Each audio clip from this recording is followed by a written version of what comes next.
On the day we were supposed to register our marriage, my boyfriend stood me up again, claiming he was busy. When I got home, I received his marriage certificate, with his assistant, dated exactly today. I smiled, placed the certificate on the desk, and immediately broke up with him. The next moment, his call came through. He sounded impatient. "Candace, what's your problem? How old are you to pull this stunt?" I was about to speak when I heard his assistant's tearful voice on the other end of the line. "Dylan, Candace must have misunderstood us. You should go home quickly. I'll be fine on my own. Don't mind her. She's always like this. So annoying. Right now, you're the most important." Hello, everyone. Welcome to my channel. Subscribe us to read wonderful novels every day. Now the story begins. My boyfriend's comforting voice reached my ears. The call ended, and my heart completely turned cold. As I was packing my belongings to move out, my boyfriend Dylan walked in, shielding his little assistant Denise behind him. "Candace, go make some sweet soup quickly." Denise just fainted from low blood sugar. Dylan's gaze remained fixed on Denise, his face full of concern as he barked orders at me without even looking up. I glanced up briefly, but unlike before, I didn't respond by welcoming him home. Instead, I continued with what I was doing. Dylan frowned and finally looked up when I didn't respond. "Candace, are you deaf or just ignoring me?" He froze when he saw what I was doing. Then with a darkened expression, he strode over. "Candace, what's your game? Packing your things. You're really breaking up with me." Without pausing my movements, I replied lazily. "Since when are breakups not real?" "You." Dylan was choked by my indifferent attitude, his eyes icy as they fixed on me. "What about me?" I curled the corner of my lips, quickly glancing at Denise before sneering. "Didn't you bring your wife home? Shouldn't I hurry and make space for her?" "Candace, what? What do you mean? I don't understand." Dylan visibly tensed up, his gaze beginning to evade mine. I scoffed and threw the marriage certificate in his face, saying, "Dylan, are you serious? How dare you act like this and then deny it?" Upon seeing the two marriage certificates, he completely panicked and growled in anger. "Candace, what kind of trick are you playing? How did these certificates end up in your hands?" I looked at him with a sarcastic smile, remaining silent. In the tense standoff, Denise spoke up tearfully. "Dylan, it was my mistake to send them to the wrong place. Because of registering with me, you ended up arguing with Candace. It's all my fault." As she spoke, she began to sob.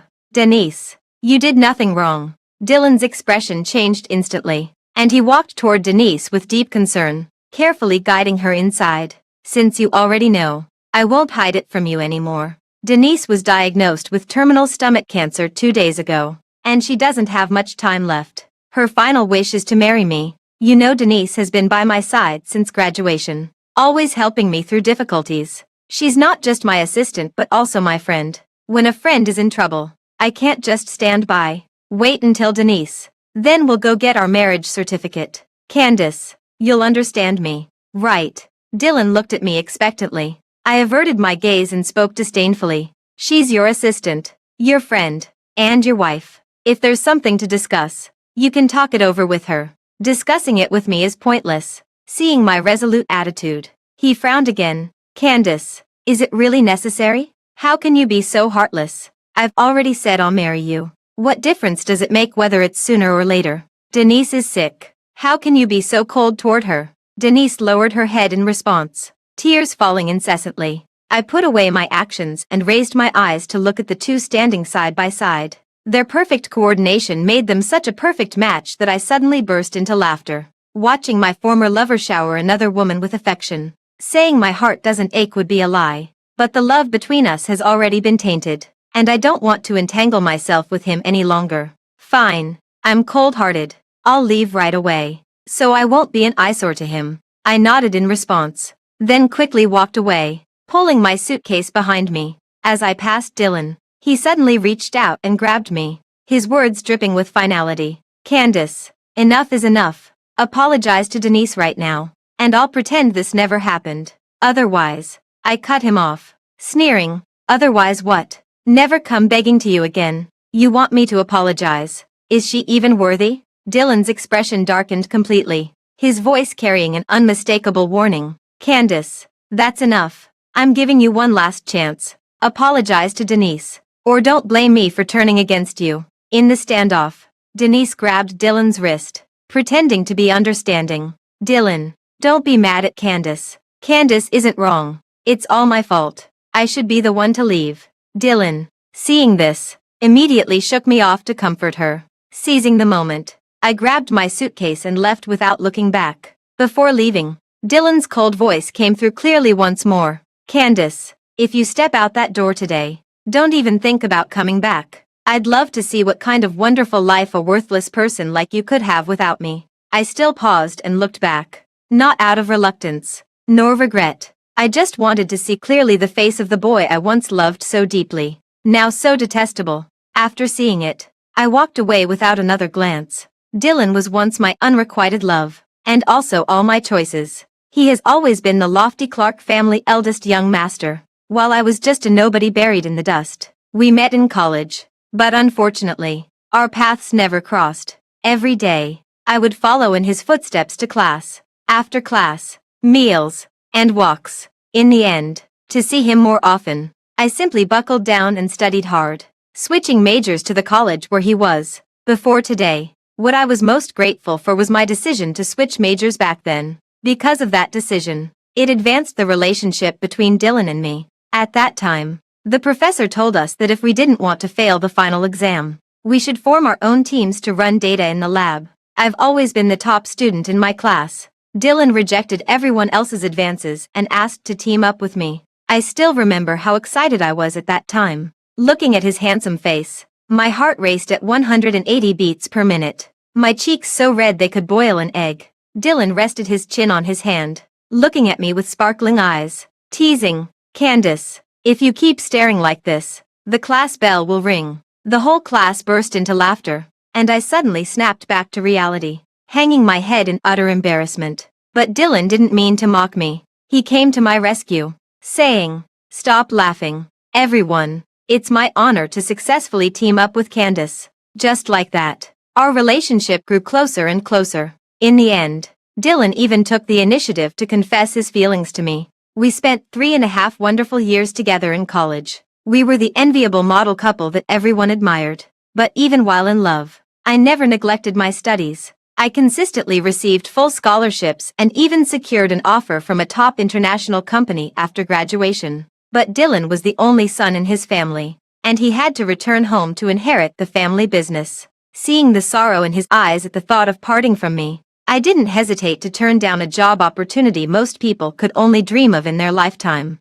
Instead, I entered the Clark family with him, offering my strength and strategies to help him establish his footing within the Clark family. To avoid being accused of relying on connections, I started from the very bottom. As our relationship grew more stable, I felt the time was right and discussed marriage with him. But every time I brought it up, he would brush me off, and when I asked for reasons, he would only give vague answers. Later I found out that he already had Denise by his side at that time. Denise was younger, prettier, and better at pleasing him than I was. Gradually, the topics of conversation between me and Dylan shifted from everything under the sun to the daily trivialities of him and Denise. I wasn't unaware of his changes, and I had tried many times to salvage and mend things, but his heart had long since left me. No matter what reasons I used to try to keep him, as long as Denise called, he would rush to her without hesitation. Rain or shine, he gave all the care and patience that once belonged to me to Denise. All I got from him were cold looks and complaints.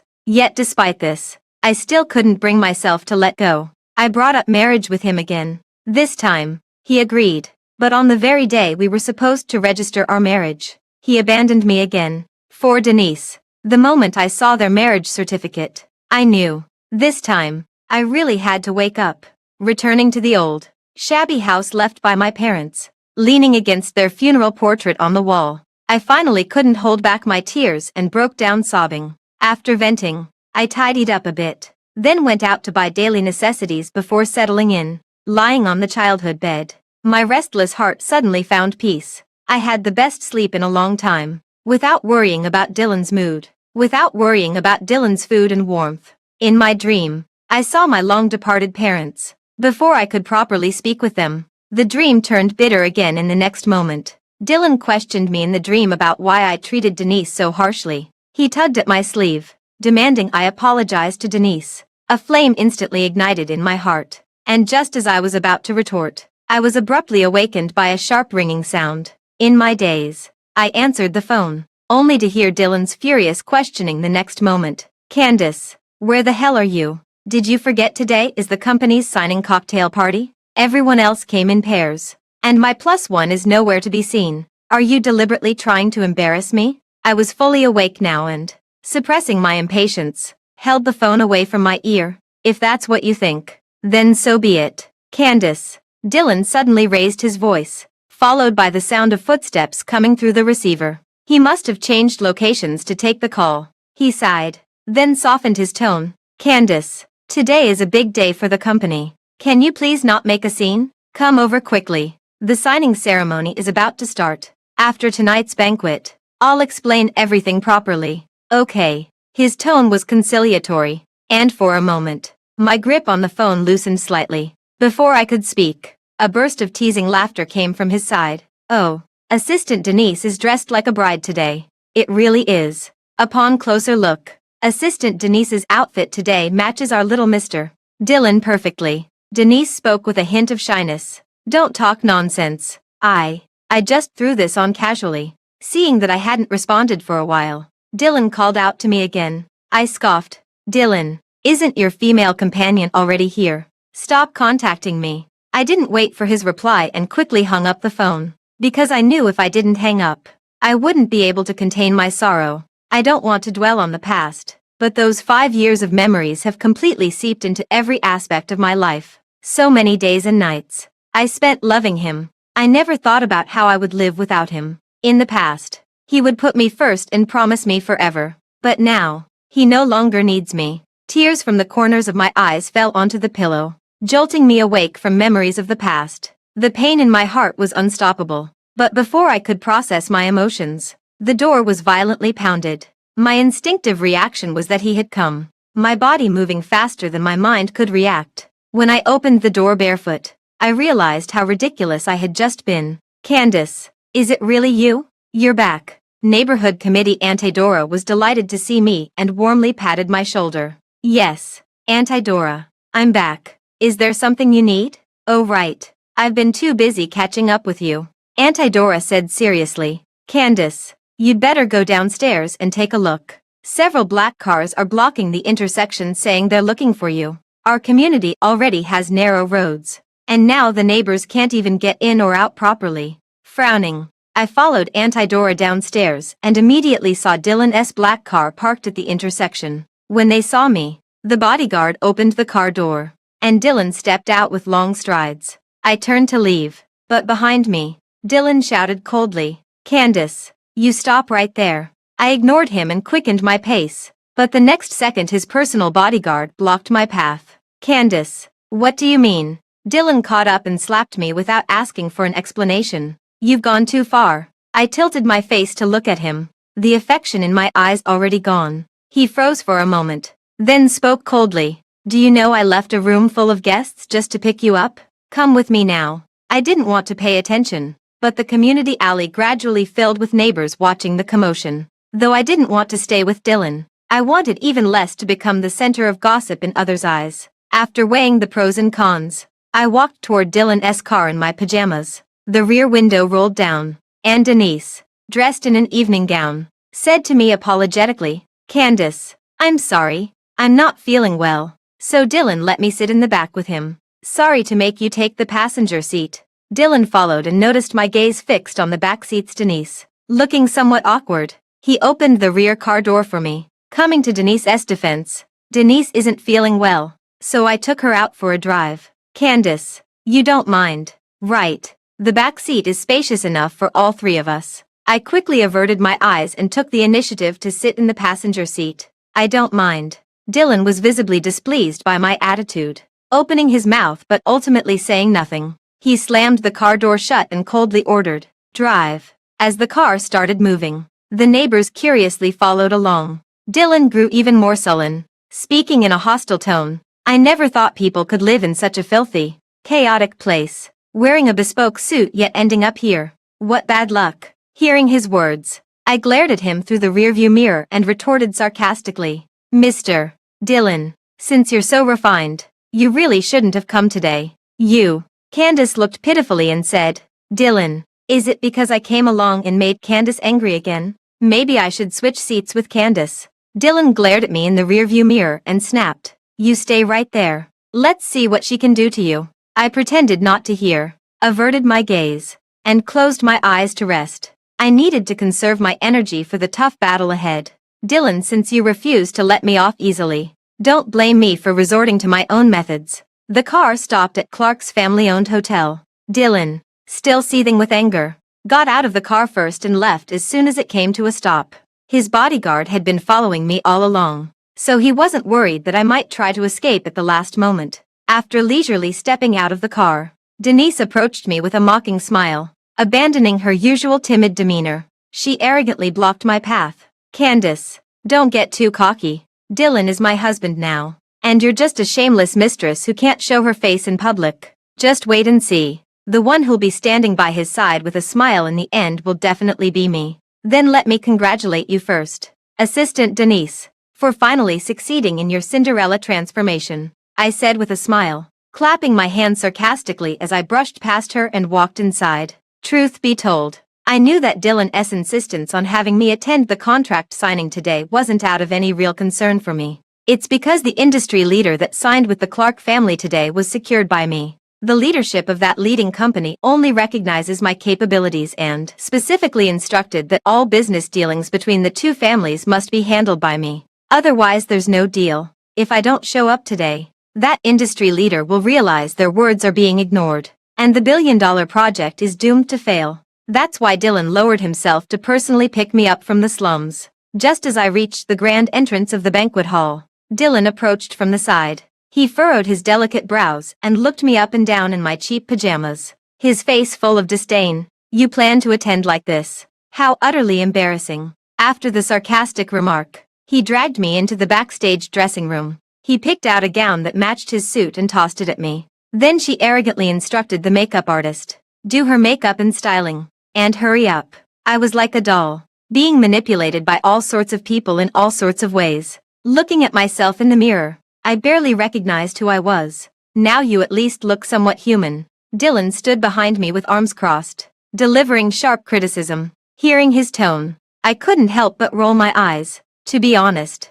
I really don't care about these superficial things, since I'll be leaving his circle after tonight. Since it's the last night, I truly don't care how others see me. After getting dressed up, Dylan forcefully escorted me into the banquet hall. The lights came on the moment we stepped in. The surrounding chatter and clinking of glasses also ceased. I felt a bit dazed, as if this were more like the wedding scene between Dylan and me. Sure enough, the host's voice the next second confirmed my guess. He cleared his throat and read the vows blessing everlasting love in a high-pitched voice. He then added that the signing ceremony would be held after the engagement party of Mr.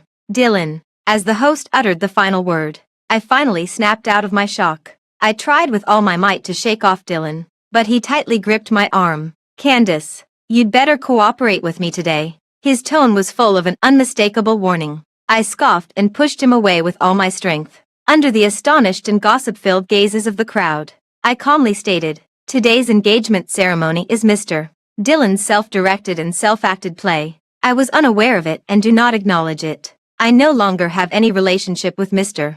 Dylan. He and his assistant, Miss Denise, have already registered their marriage. I have no habit of breaking up other people's families. Finally, I solemnly declare that from this day forward, I am no longer an employee of the Clark family, and I will no longer be involved in any of the Clark family's subsequent business affairs. Finally, I smiled at Dylan and said, I'm resigning, and the penalty fee has already been transferred to your account. From now on, we shall never meet again. Dylan stood completely frozen in place, his hands clenched tightly as he stared at me in shock. With that, I turned and walked away. The signing party, seeing that I wasn't joking, angrily slammed their wine glass and left the table in a huff with the words, "What a joke." All the small businesses invited to the banquet were waiting to see what would happen next. No one left. Just as I was about to push the door open, Dylan finally snapped out of it. While giving orders, he ran towards me shouting, Candace, stop right there. 6. I was stopped by the bodyguard again and had to halt. Turning back to look at him, Dylan grabbed me and said pitifully, "Candace, how could you treat me like this? Didn't we agree?" Denise walked over at that moment. She looked at us pulling at each other and cautiously said, "Dylan, I'm not feeling well. Could you stay with me?" Dylan didn't even glance at her, looking at me with eager anticipation. "Candace, stop fooling around. And don't be mad at me anymore, okay?" The scene fell into silence for a moment, with everyone holding up their phones and recording frantically. I kindly reminded him, but Dylan acted as if he didn't hear, tugging at me and refusing to let go. Suddenly, I lost my temper and sneered, "Dylan, you may have no shame, but I do. You were the one who dumped me and got a marriage certificate with someone else." I let go and stepped aside. "And now you're the one clinging to me and refusing to let go. What exactly do you want?" "No, Candace, it's always been you that I love. I'll divorce Denise immediately, and we can get married right away." At this point, Dylan realized I wasn't just making a scene. His eyes were red with anxious tears as he looked at me hopefully. I stared back at him expressionlessly, my impatience nearly overflowing. There was a time when just a single tear from him would make me blame myself for days. But now, watching the tears about to spill from his eyes, I feel nothing but utter disgust. I said coldly, "Dylan, you truly have no heart. Your newlywed wife is desperately waiting for you to turn around and look at her. Yet here you are, endlessly entangled with me right in front of her. As a woman, how humiliating must this be for her right now?" As I spoke, I provocatively glanced at Denise. Dylan frowned tightly upon hearing this and signaled the bodyguards to drag Denise away. No matter how Denise screamed, he refused to spare her even a glance. He just kept reassuring me, "Candace, you are the only one who will be my future wife. I was wrong this time,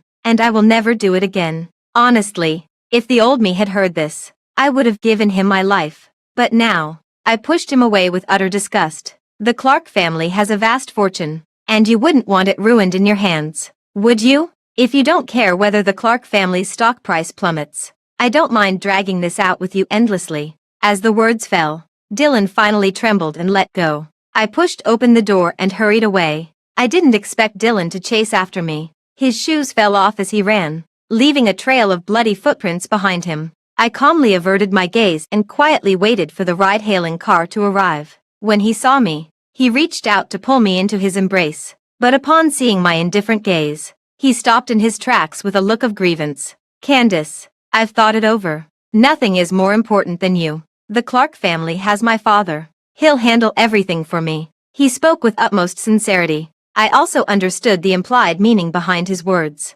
Seeing that I no longer mocked him, he cautiously came over and took my hand, looking up at me with eyes brimming with tears. He pouted and said, "Candace, my feet hurt so much." I didn't answer, my gaze shifting past him to look behind. "If your feet hurt, you should complain to your lawful wife, not drag me, your ex, into this mess." Hearing my words, Dylan became visibly agitated, but he quickly calmed down again. Then he pushed his luck by wrapping his arms around my waist. "Candace, stop being sarcastic with me. I know I was wrong. I really do. I've already chased after you. Can't you feel how much I love you?" I lowered my gaze and watched him quietly for a moment. His love for me? No. As the esteemed young master, he has always been the one others flatter and pamper. It was my constant rejection that ignited his desire to conquer. But once he succeeds, I'll immediately become something tasteless to him. "Your wife is watching you. Aren't you going to comfort her?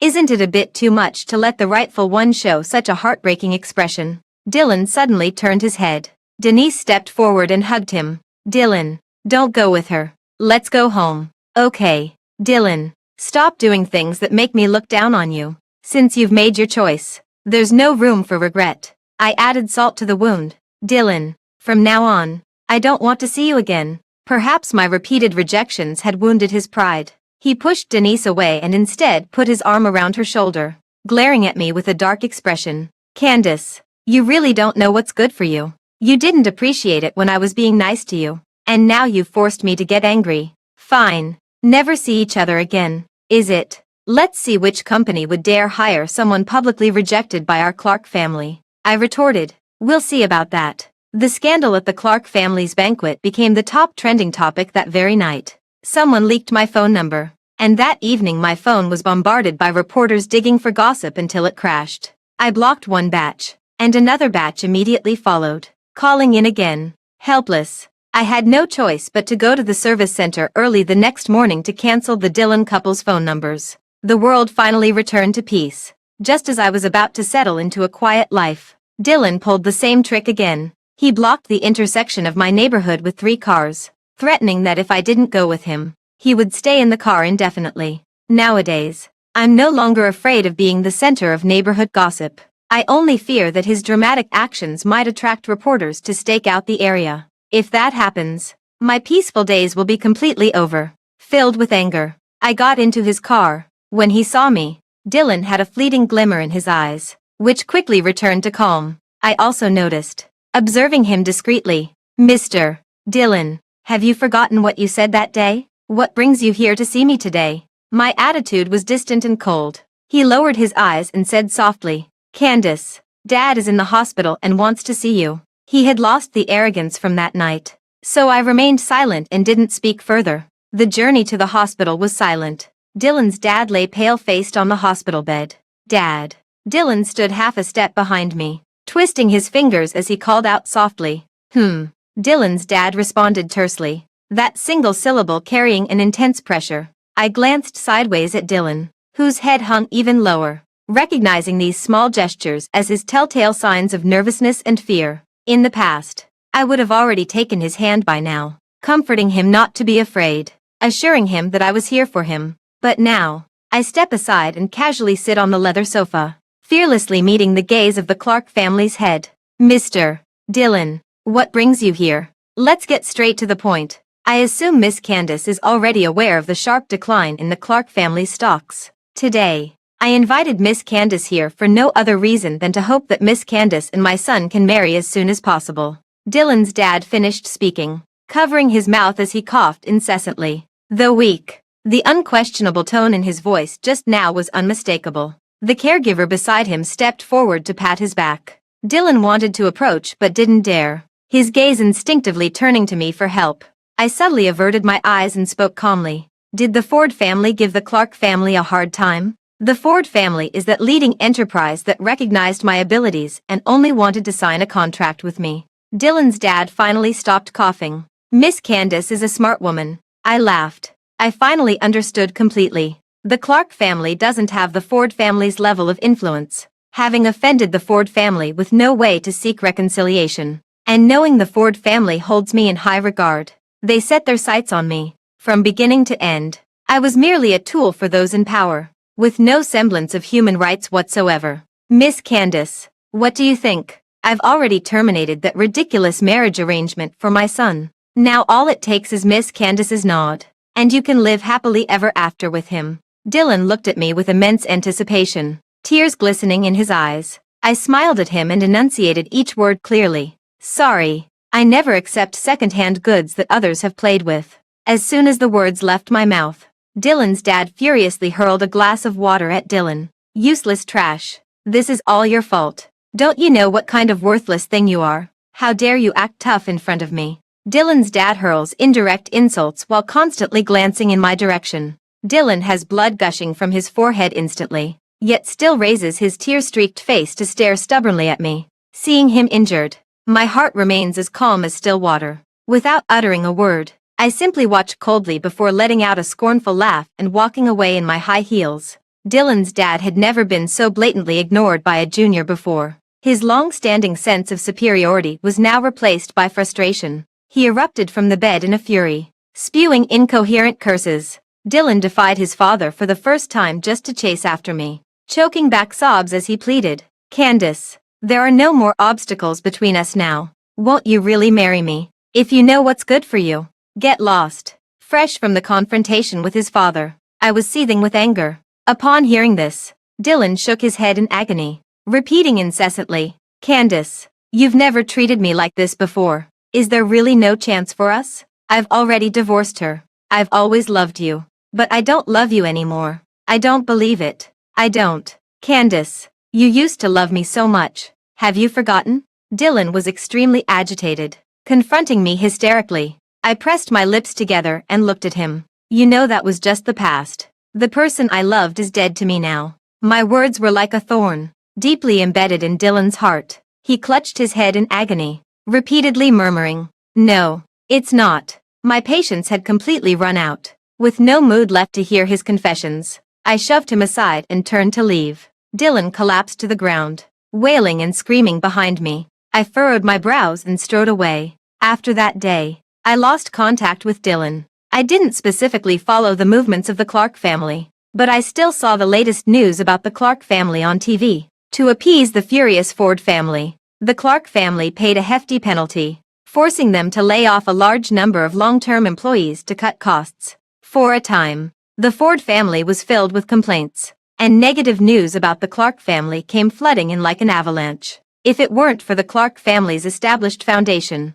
they might have ceased to exist during this crisis. I didn't feel anything about it. It was all Dylan's own doing. Just as I had enough of lying low and decided to study abroad, the Ford family somehow got hold of my phone number, and the Ford family's top executives personally called me to extend an olive branch. To say I wasn't tempted would be a lie, but considering that joining Ford's team might mean having to deal with Dylan again someday, I politely declined Mr. Lynn's kind offer. I reached out to my university mentor to inquire about information regarding studying abroad. My mentor was somewhat surprised when he learned of my intention to pursue further studies overseas. He then expressed regret that I had missed the opportunity to join a major tech company earlier, but ultimately reassured me that it's never too late to strive for my goals. "Candace, you're promising talent. Your achievements will surely surpass mine someday," the professor said in his evaluation of me. I also made my mentor proud by passing the notoriously difficult entrance exam on my first attempt and getting admitted to an Ivy League school abroad.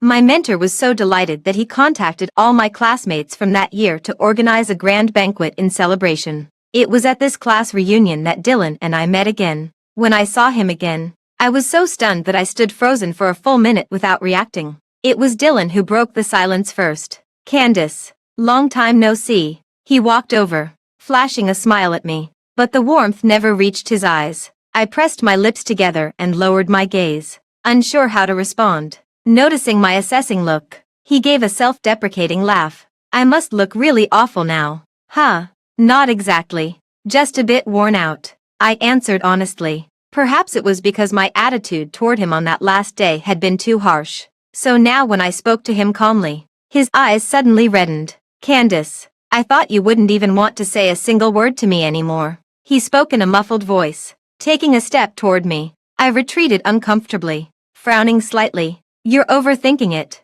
As long as you maintain some distance, I don't mind continuing to be old classmates with you." My evasive movement made Dylan freeze in place, the sorrow in his eyes almost suffocating. I suddenly felt irritated. "Let's stop the reminiscing here. Hurry inside. The professor has already arrived." With those words, I stepped into the private room ahead of them. Amidst the congratulations from numerous classmates, I gradually grew tipsy. After several rounds of drinks, the professor excused himself, claiming he couldn't handle more alcohol, and left first. Everyone understood that the professor was giving us young folks, who hadn't seen each other in a long time, the space to let loose and celebrate. Everyone gathered together, chatting about everything under the sun. Gradually, the conversation shifted from all sorts of topics to focus on me. I smiled and answered each question one by one. But when everyone mentioned that Dylan and I were their recognized golden couple, I still couldn't help but turn cold. I raised my glass and toasted Dylan from afar. Dylan is the young master of the Clark family, and I'm not worthy of him, but I still want to thank him. Dylan is truly wonderful. He taught me how to be an independent woman. I downed the drink in one go and then changed the subject. "Let's talk about something else. We don't want to make our school heartthrob uncomfortable." Quite a few people knew about our breakup. Sensing the awkward atmosphere, they laughed and played along, helping me steer the conversation elsewhere. I once had a crush on Dylan, but those who didn't know the details kept pushing us to play couple games. Seeing me put down my glass and stop engaging, Dylan came to my rescue. "Candace has had a bit too much to drink tonight. Let's skip the games and just chat casually." The others still wouldn't let it go. Dylan also came to my side under everyone's urging. Someone gave him a push, and he ended up encircling me. I reflexively sprang up.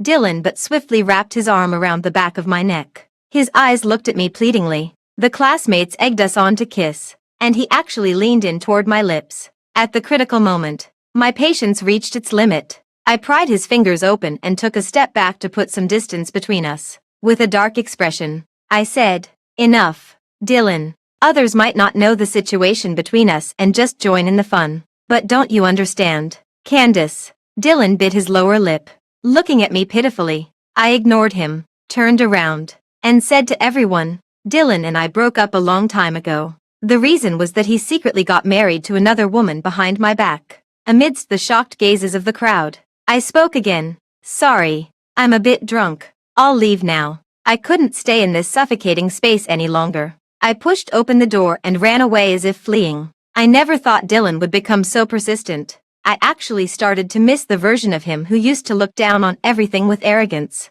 "Dylan, are you done yet?" I stopped walking and spoke irritably. "Chasing me like this will only make me dislike you more." Tears kept streaming down his face as he whispered, "Candace, I know you're going abroad, and I know I can't keep you anymore. I just want to take every chance to see you while I still can." I closed my eyes, swallowing all my emotions, and spoke with relative calm. "I saw Denise's social media post. Haven't you two already reconciled? You even went to the places we once promised to visit together. It's really great. I genuinely wish you both happiness." "No, that's not it." Dylan took an eager step toward me, but when he noticed my expression turn icy again, he lowered his gaze and retreated a step.